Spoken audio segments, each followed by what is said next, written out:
Welcome back, ladies and gentlemen, to the Better Sports Show. I'm Ryan. I'm not here with Randy. I guess he has this thing called a real job. Weird.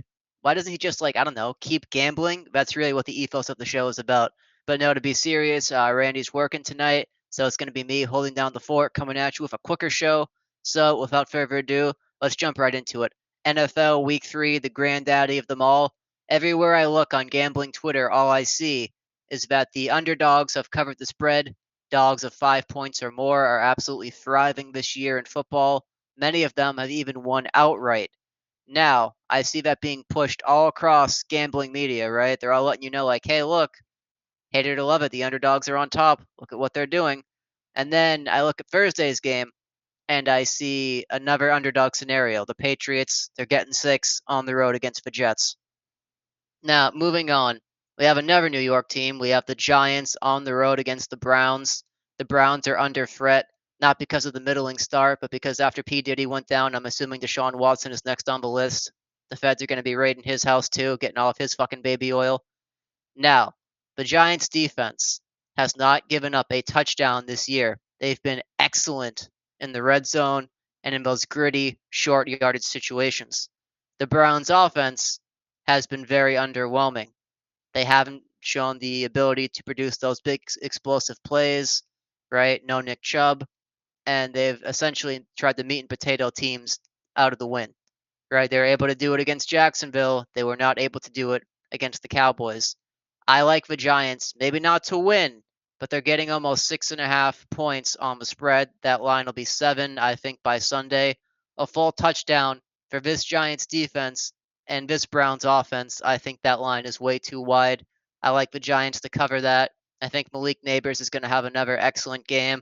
I know you don't want to bet on Daniel Jones like ever. I faded him last week. I gave out the Commanders as my pick. I know. I get it. It's an uncomfortable situation. You're not even accounting the fact that Deshaun Watson is involved, so that makes it even more uncomfortable. But in football, these disgusting, awful bets you don't want to make, more often than not, are very profitable. So that's another play that I myself like. And then just a quick aside on that, you saw the Falcons Eagles game on Monday, right? How it was a fucking mess. The end there, prevent defense. All prevent defense does is prevent you from winning the game. I read that after the game. I stole that. Not gonna lie, but I thought that was excellent, so I had to share. When you see a scenario like that, where the underdog just fucking flies out of nowhere to win and cover at the end, you have to assume there was some shenanigans going on in terms of a trap game. The public was all over the Eagles in terms of the bets and the money. I believe it was like 86% of the bets, 84% of the handle, if I'm not mistaken. I saw that number midway throughout the day. And that line was just kind of chilling there, not moving. Like your unemployed friend on a Wednesday afternoon, just content to chill there on the couch. 6.5 points, down to 6 points, down to 5.5 points. And look what happened. Barkley drops the ball, and the Falcons go fucking the whole length of the field with a minute left to win the game. Vegas may not be able to tell you how it'll happen, but they can generally tell you what'll happen.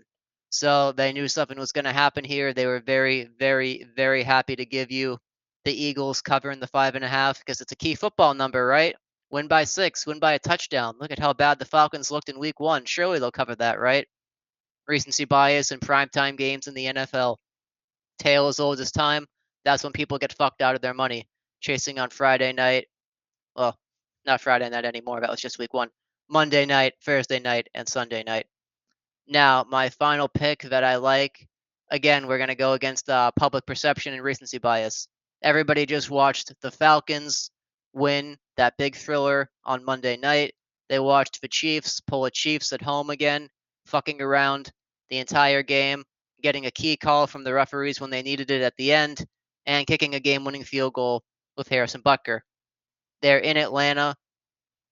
The Falcons, again, everybody just saw them win. Everybody just saw the Chiefs come out kind of flat.